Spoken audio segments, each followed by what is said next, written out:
Welcome to LCS Talks. This This doesn't sound right. This does not sound right. I know, It's supposed right? to be like this. In 3, 2, 1. Welcome to LCS Talks.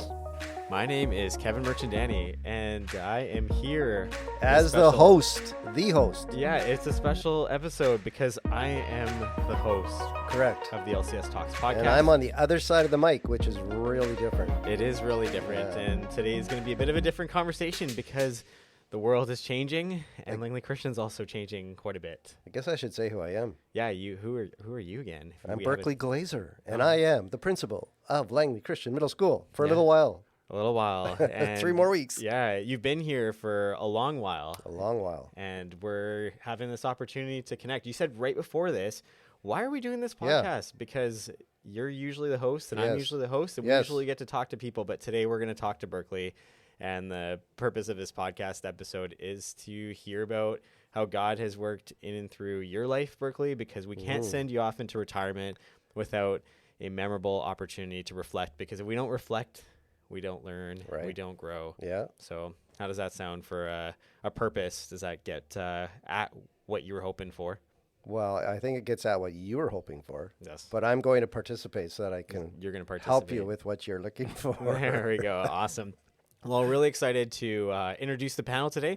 We have Berkley Glazer, principal of the middle school, like you heard.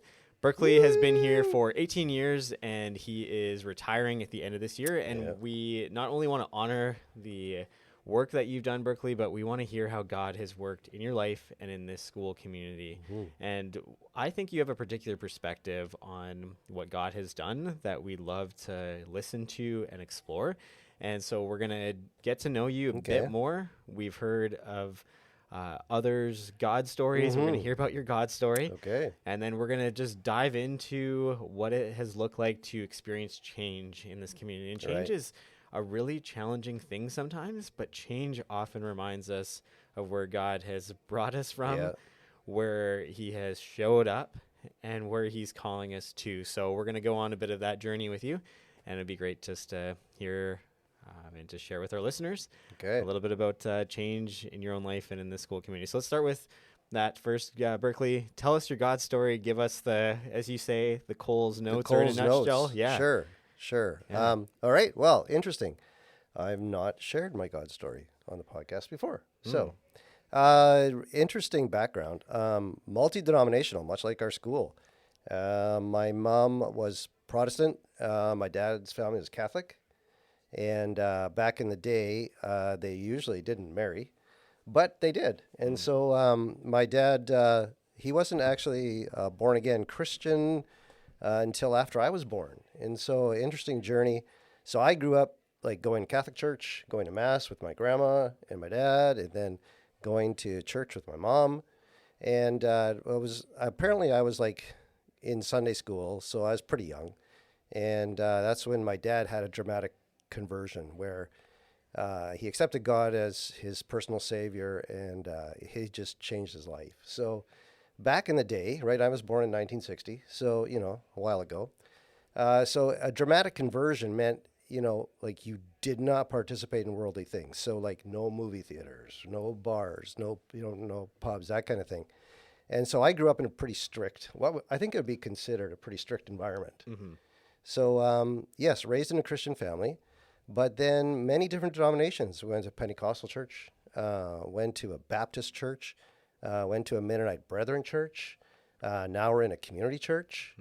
So just, experiencing, I was always a strong faith in God, and early conversion as a child, accepted God in my life, and just I held on to it. So I didn't have a real story of like abandoning God and going on a journey, as I've always had God in my life. And that really served me well because as I went on to university, my first degree is in the sciences.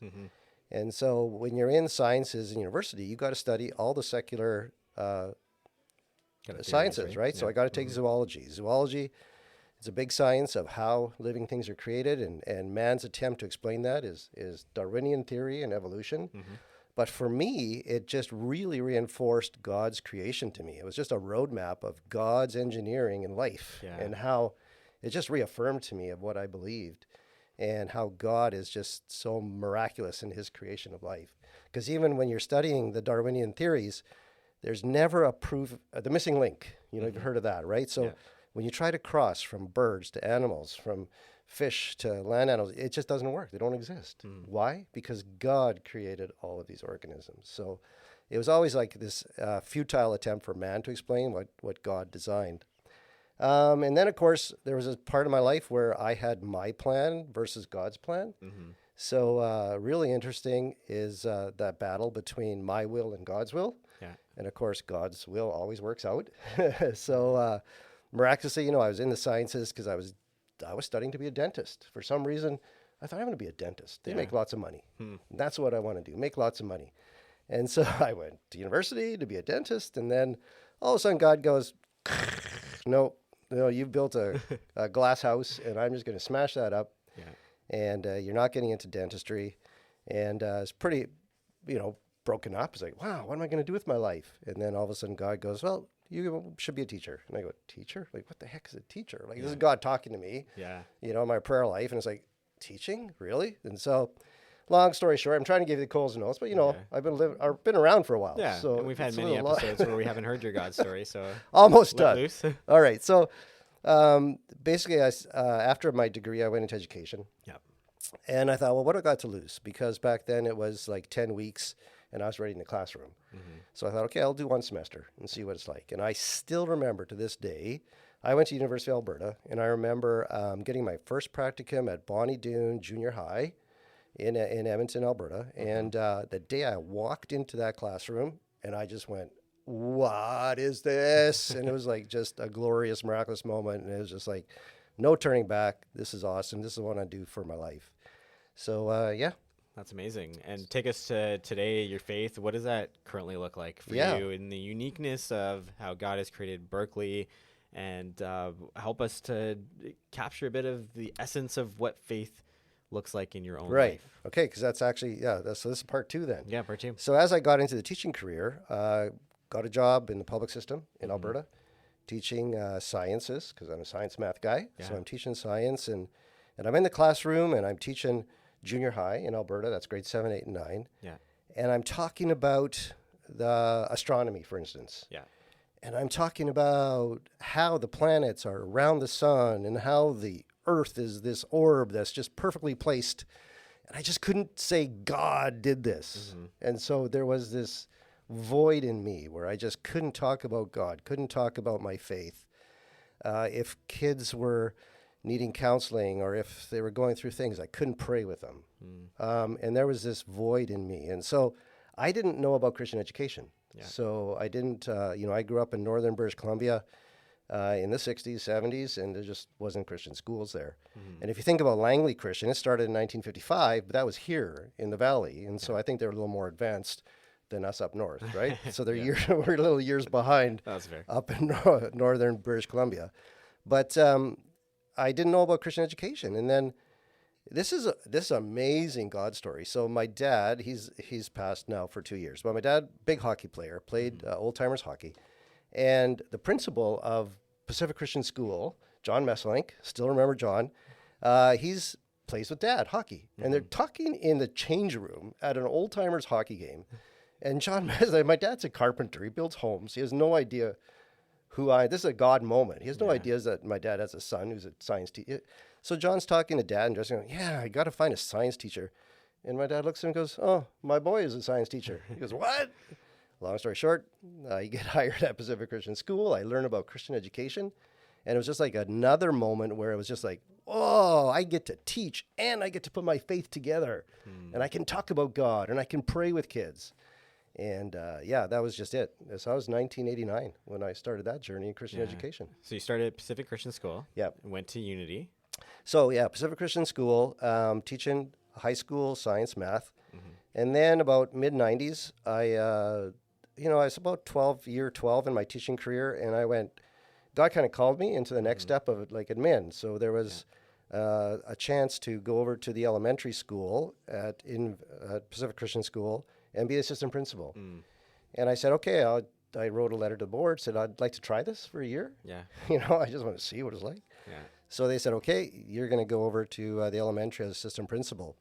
Little did I know that year, God worked again, and the principal resigned, about like in January, and then all of a sudden I'm acting principal, and it's just like just having to rely on other people as mentors for me, to learn about how to be a principal in a Christian school. So, yeah, that started that journey, and then so then I was there till 2001 in a Pacific Christian, and then I came over to start Unity Christian School because they needed somebody to run a high school, and it was opportunity to be part of something new and create a new culture. So I thought that'd be pretty exciting. Yeah. It's a lot of work. Yeah. No kidding. It's not easy. And then in 2007, the principalship came up here at Langley. And so this is where I've been. Well, so you started here in 2007, Yeah. and you were hired on into a new middle school building contest. Right. Tell us a little bit about those early years of the middle school build and the culture and the community and the building itself and the place that we call now middle school, what that experience was like in the early years. Yeah, for sure. So at Langley Christian School in 2005, they built on to the high school, and that's where we're sitting right now, is in the new building expansion for the middle school. So they started in 2005, opened in 2006. And but that year they didn't have a principal. They just had an administrator, like an assistant principal, who reported to the high school principal, and they were in charge of the middle school. So Karen Brudenhill, awesome gal, great leadership and great vision for middle school. And so she started that year, and then, man, God was just working up people's lives in all different directions, and my life. And anyways, she got married and got taken away to the interior, and they needed a principal. So then that ad went out, and I applied.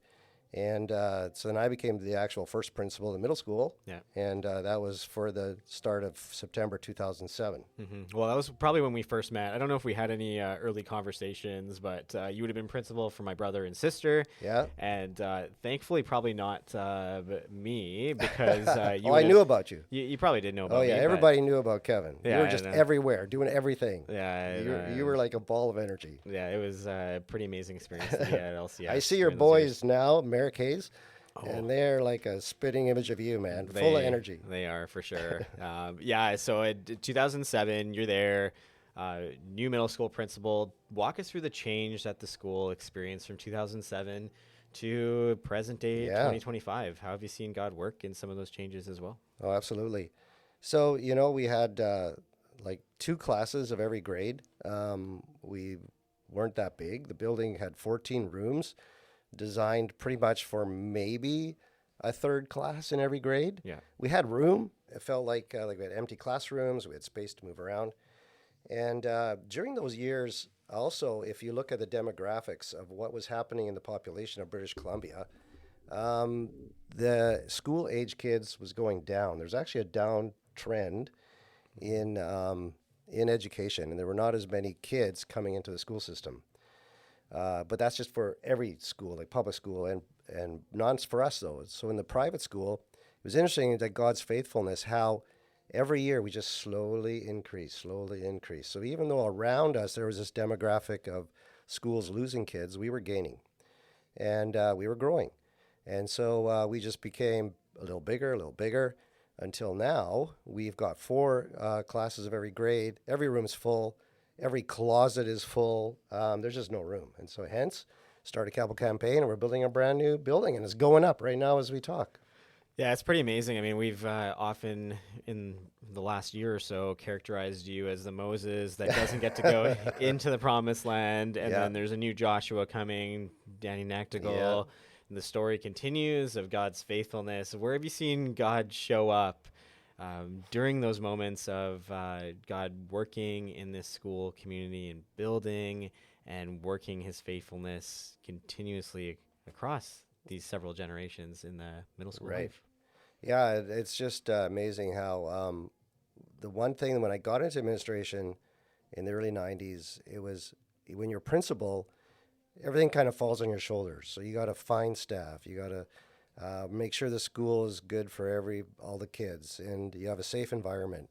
And so, for me, as a principal, finding good people, and then God's just promise is that he'll take care of his things, and our school is one of his things. And so it just early in my career it became so clear that God provides good people, and then I have to really trust and really believe that, because we went through some time of growth where we didn't have good teachers or good people available for us. And that was scary, because I've got kids and then I don't have a class, I don't have an adult to put in the classroom. And but through it all, God always provided for us, and he always sent us good people. And I think that's one of my biggest learning in my career, is just to rely on God and just say, yeah, he's going to be faithful. He loves to give us good gifts. And before we know what we're doing, he knows what he's doing. And we just have to trust that. Yeah. Teaching and learning changed a lot during your time. What are some key highlights that were big shifts or changes in how we do education that you experienced? Oh, man, exactly. I'm so happy to be done my career now, knowing that education is in a good place. If you think back, we were what was called an industrialized model of education, where we came out of the Henry Ford factory lineup, and how it was just like, you're just going to do everything the same. Kids are going to be in rows. Teachers going to be in front of the classroom. We're going to deliver the knowledge. We didn't have the internet. We didn't have access to all this information.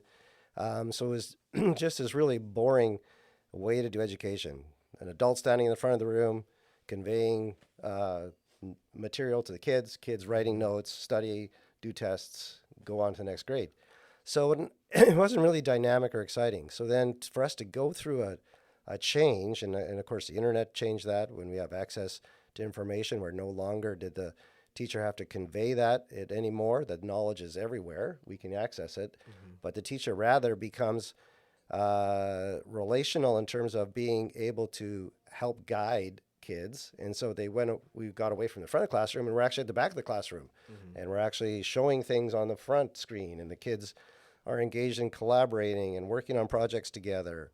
And so as a teacher, it's way more interesting and exciting to be able to allow for collaboration and allow for group work, and just to guide the kids rather than just disseminating knowledge. Yeah, it seems to me like, from my Langley Christian experience, where it was about relationship and community, what's evolved is some of the structures that go into teaching and learning. Things like, how do we help teachers to thrive? We put them into grade teams. We help them to work collaboratively. We also help them to grow across their lifespan, like instructional coaching. That was something that the middle school implemented very early, probably well before we even talked and called it instructional coaching.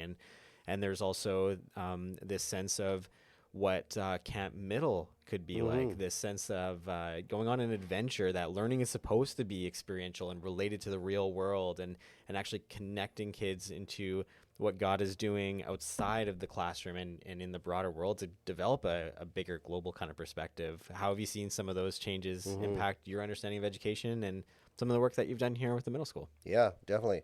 We gave ourselves the acronym, Camp Middle School, because we're all about playing with the kids, loving on the kids, keeping the kids. And that's why we have a middle school, is because we're grades 6, 7, 8.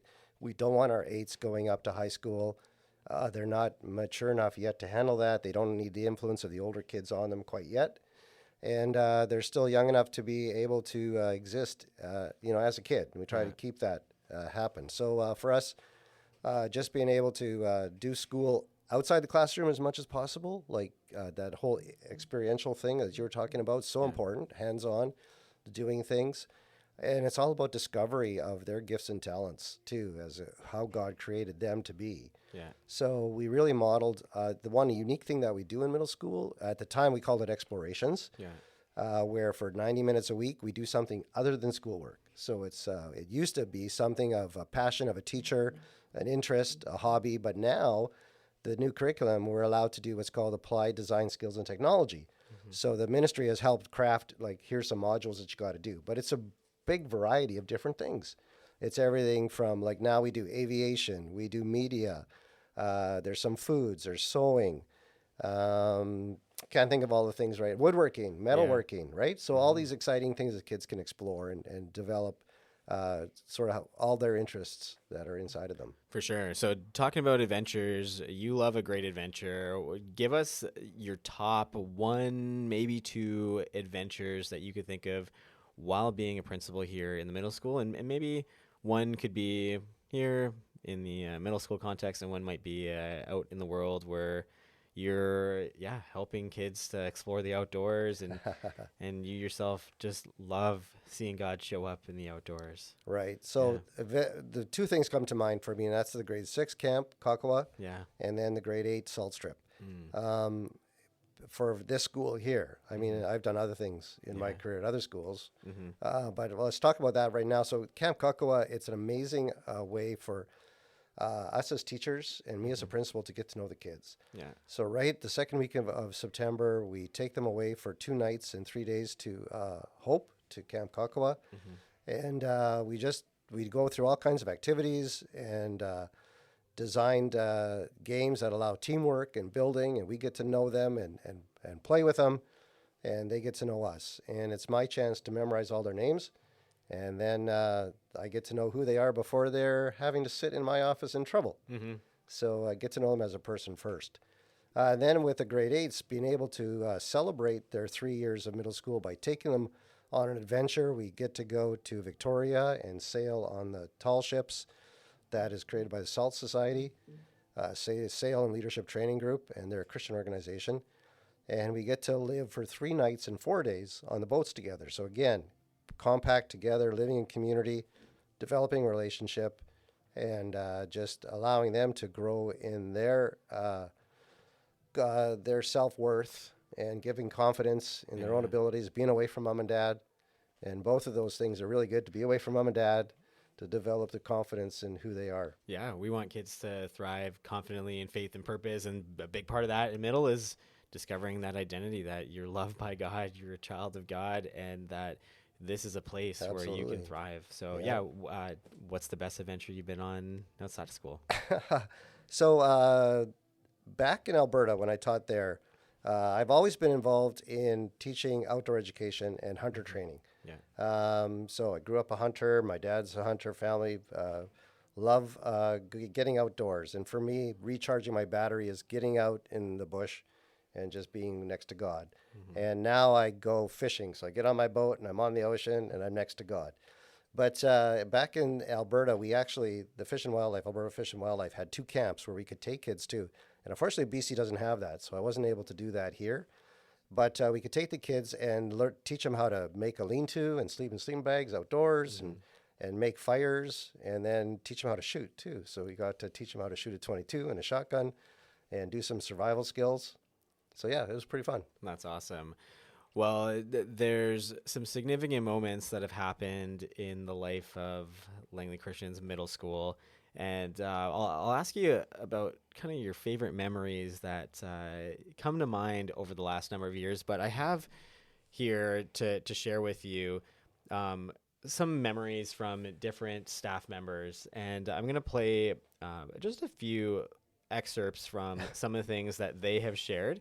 And so, it'll take a couple minutes and we'll listen in. And I invite you to go back down memory lane to think about not only the things that you've done, but who you've become, maybe as a result of the struggles, the joys, the surprises of God showing up in people and experiences. So let's listen into some of these here.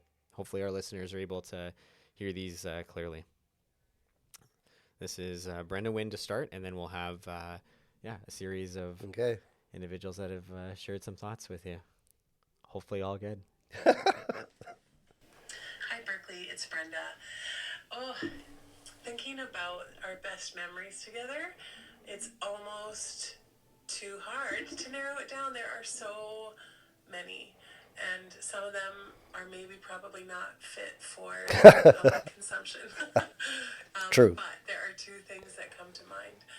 The first one is years ago when you covered my classes for a day so that I could go downtown Vancouver and your daughter Alicia so she could do my hair. She was in hair school and she needed a hair model. Yes. And I was a willing participant and you made it happen, and that was so fun. Another memory that comes to mind is this is probably my first couple of years working with you here. I remember I accidentally slept through an alarm and you just came in and covered my class and told my class I was at a meeting. And then I came in all frantic and apologetic and you were like, oh, sorry, your body must have just needed extra rest. And you had my back. And there are countless examples of how you have supported and encouraged and challenged me in the best ways possible. And what a joy it has been to work with you for the past 18 years. Wow. That's amazing. Any Yeah. responses to Brenda? 18 years, that's a long time to work with someone to together. have a partner. Yeah. Right? Yeah, Brenda's had my back all the time, and I had her back. And I think in leadership, it's important to surround yourself with people that help to compensate for your weaknesses. And so everything that I'm not, Brenda is. And that's why we've been a great team and been able to be successful, is because we help each other shine. And where I'm weak, she's strong, and where she's weak, I'm strong. And that's just been such a blessing. Awesome. Well, yeah, we are grateful for Brenda as well, too, and the work that she's done to survive and hopefully thrive in her work of partnering with you over the last 18 years. Here are some others, Berkley, and we'll just kind of listen in, and you can jump in and give your own commentary if these are accurate or not. But here we go. Hi, Berkley. Bruce Worgland here. I want to tell you that during my 11 years in the middle school, what I appreciated most about your leadership is your open door. And my favorite memories, and still are, coming into your office when you're in there and sitting down in a chair and just talking about anything and everything. Probably my favorite Berkleyism is we chase students. With that said, enjoy, you Cluelet, enjoy framing your house this summer, enjoy fishing, and spending some great days with your wife and family. Thanks for all you did here. Awesome. Hey, Berkley. When I think of you, there's so many things I think about, but there's one memory that sticks out sometimes. I remember coming out of my office one time, and I look to my right as I walk past your office, and I see the little head of my son in your office. Laura Carpenter. Yeah. I wonder what that was. And then later I asked you, like, what was that? And you're like, oh, yeah, he punched a kid. You guys just had this great conversation about what to do in anger, and you just really coached him well, and I think you spoke into his soul, and you told him you weren't going to tell me about it, and I've known about it all this time, and I only confessed to him just the other day about this, and I think you really impacted him that day, and I think about how you have this amazing discernment with kids and with parents, and that's such a gift, and what a privilege it's been to learn from you in those ways about how do I engage with parents and engage with students, and I so often think about the ways I've seen you engage with kids and parents. Awesome. Hey, this is Trevor. The memory I'd like to share today goes all the way back to the mid-90s or so in Victoria at Pacific Christian School. I had arrived at PCS about halfway through grade 2, and it was quickly made known to me that there was this vice principal, Mr. Glazer, who was someone that we should stay clear of. And I also quickly learned about the famous red vein on the head that would appear when you were upset or disciplining students. Mm-hmm. And I was terrified of ever having to go to your office. And thankfully that never happened. I think the only time I ever went there was to buy a yo-yo from you, actually, at some point.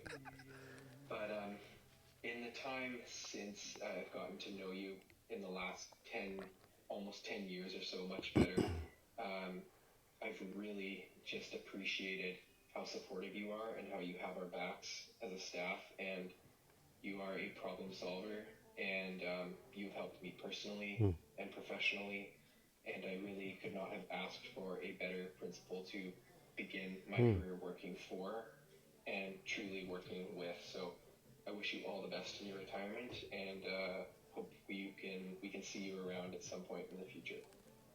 Thanks, Trevor. This is David Jackson. It's truly been a privilege to work with you over these past few years. I've learned so much and gained valuable wisdom along the way. What's always stood out to me is the way you support, care for, and genuinely show up for your staff. Thank you for modeling that kind of leadership, not just to me, but to all of us. Wishing you all the best in your retirement. Hey Berkley, it's Dave McVitie. I've just really deeply appreciated you as a leader and a mentor, and one of the greatest things was how many times I've watched you in meetings with students or parents or teachers bring others in to highlight your strengths and to shore up your weaknesses, and it's just been an incredible thing to watch you be aware of yourself and others as the leader that you are, as well as making time for every person, caring deeply for everybody, knowing their story, and always having their back. And so you have earned this retirement, been an incredible mentor and leader to so many, and I'm excited to see you rest and enjoy the rest of your days fishing and smelling the fresh ocean air. Amen. Thank you. Hi Berkeley, it's Eric Bilinga. My favorite memory of you is sitting on the banks of the Letaba River in South Africa in 2017 watching the hippos play in the water. And you observed to me that all of God's creatures were created. There wasn't some other alien designer at work, and there's such complexity because no matter where you went in the world, you could see God's hand, the same Creator's hand in all those creatures, and I thought that was pretty cool. It was a magical moment, and I really cherished that time that we spent there. It was a hard 2 weeks. It but was a lot of fun. I wish you well in your retirement, and you're still going to get to enjoy God's creation. That's awesome. Hi, Mr. Berkley. This is Megan Hayes. Congratulations on your retirement. My favorite memory of you was when you gave us the Nerf guns and I didn't have to clean up all the bullets. Hey Dad, it's Brielle. I've had the privilege of being under your leadership as not only your daughter, but also your student. Being a teenager in high school, I know I wasn't the easiest student.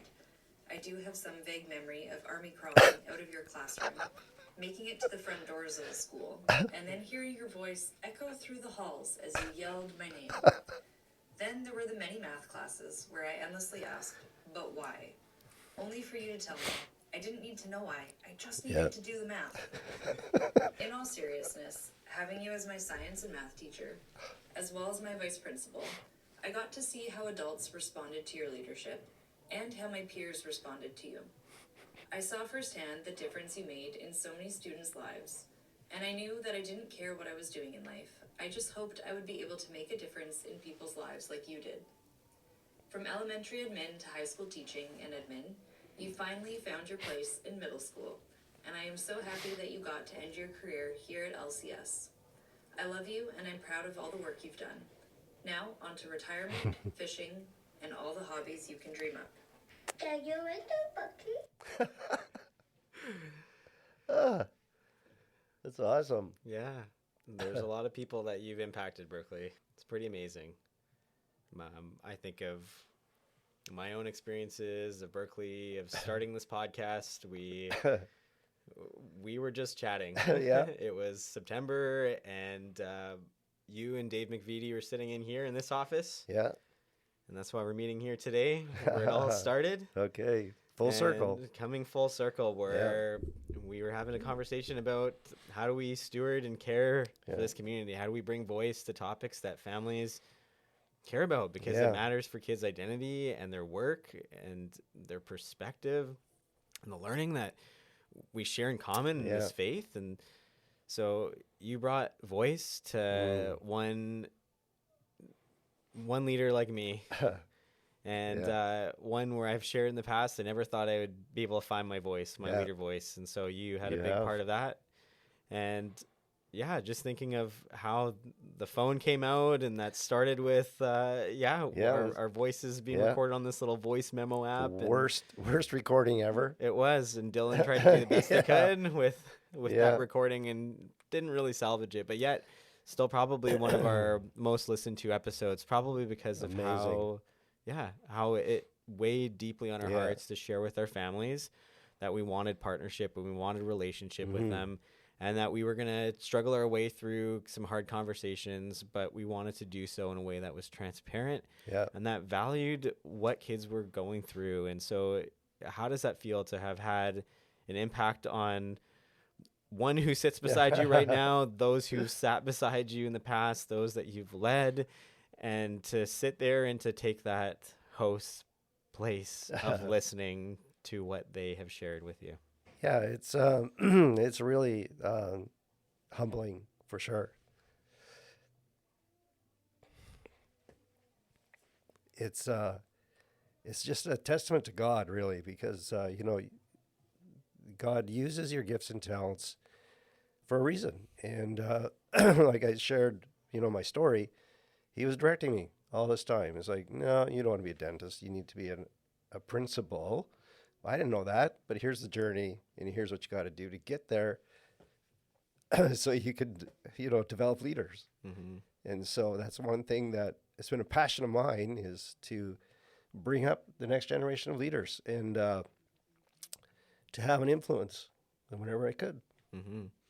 And there's been moments where you've probably done a terrible job of that, that we don't have to go into and explore. And there's moments where God has worked even through your inabilities of bringing out your what's the wing of the 8 when it's it goes to anger and frustration. Maybe that's just what the 8 is. It goes to the 2. In strength, you're a 2. You're a helper. Oh, okay, so you become like me, and so in my weakness, I'm guessing I probably become like you. Yes. So there's probably moments where I've seen myself in you, and you probably have to see yourself in me. But there's a really important opportunity, I think, that we have to reflect. And so a couple just last questions for us to capture and to hold on to in terms of your reflections.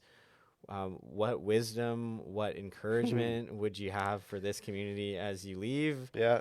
And as you continue to move on into not just retirement, but reassignment as you continue to do this work. That's a good word. I like that, reassignment. Yeah. Yeah, I like that a lot. You gave me this question, so I thought a couple things. Our theme verse this year, John 15:5, right? I am the vine, you're the branches. Abide in me, and I in you, and you'll bear much fruit. And that's, I always took that to heart. It's like, yes, I got to be in God, God's got to be in me, and then fruit will be produced. And just God's faithfulness, we had a chance to talk about that. And just in this community, it's just been about, like living together in community. Sometimes it's great, sometimes it's not. We grieve together, we cry together, but we also laugh together and share in the joy. And hopefully there's lots of joy that we will continue to experience. The big wisdom that I have for the community is, don't complain, get involved, support the school, support the teachers. We got a big capital campaign going right now. We need money, so support us there. Listen to your kids, but also listen to your kids with a grain of salt, because they're telling you half of the story. And, you got to call us here at school so we can fill in the other half of the story. And just to trust us, right? We know kids. We've been doing education for a long, long time, and we're good at it. Yeah. And we got your kids. We got their backs, and we're looking out for the best in them. Yeah, and we're continuing to learn what it means to serve this community and grow in this changing time, right? And so I got one more thing. Okay. And that is, this play on words, but love, eat, pray.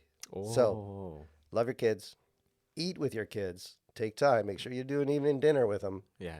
And then pray with your kids. Oh, that's a better reordering. Maybe right? You need to write a sequel. I don't think I've ever seen that movie. I haven't either. I never imagined us talking about that movie. But either, right? I'm not endorsing that movie. Live, eat, and pray. Okay. Awesome. Berkley, what do you plan to do with retirement? We've heard fishing, hunting. Tell us a little bit about what's next in July onwards. Yeah, one place that we love to be, and that's on the west coast of Vancouver Island. And we've bought property there. And my wife and I, we're going to build a little place. And that's where we're going to be. And you're going to come visit me and bring your kids. And I'm going to take you guys fishing. And we're just going to enjoy the west coast. Yeah, well, that's awesome. Well, Berkley, I wanted to leave you with a blessing, but like you, to take a play from your book, you would probably leave us with a blessing, and you'd probably gift us with something. And so I've got here just something that I hope can bless you in the work that you do ahead. It was, I'll bring it out here. You're gonna have to open it. Oh, so my. There's something here. There's something here. And it's got 2 hands on it, Hayes and Merrick. Yep, it's put together by 2 little boys. Happy retirement, Mr. Berkley. We'll miss you from Merrick and Hayes. Oh, Merrick and Hayes. I don't know what you did here, but let's take a look. Oh, it's payback time. Oh, man. So this Look gift at is that. This gift is for Arliss. This is called Target Practice. Yeah.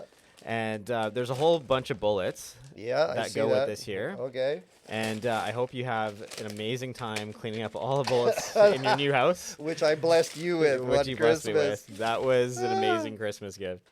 Oh. And there's been a number of times where I pop by, Merrick and I pop by, Merrick, Hayes and I pop by just to say hi. And we always steal your candy. And so I don't know if it's Deanne stocking your candy, but this is a little bit of a we owe you because coming by and visiting you, that's the main purpose. You've created a place where people want to connect with you. Awesome. And so, may this either fuel the rest of your year or be passed on to Danny so others can continue your That might be a work and little old. legacy. We'll make sure we eat them up here pretty quick. That's a good point. Yeah. Yeah.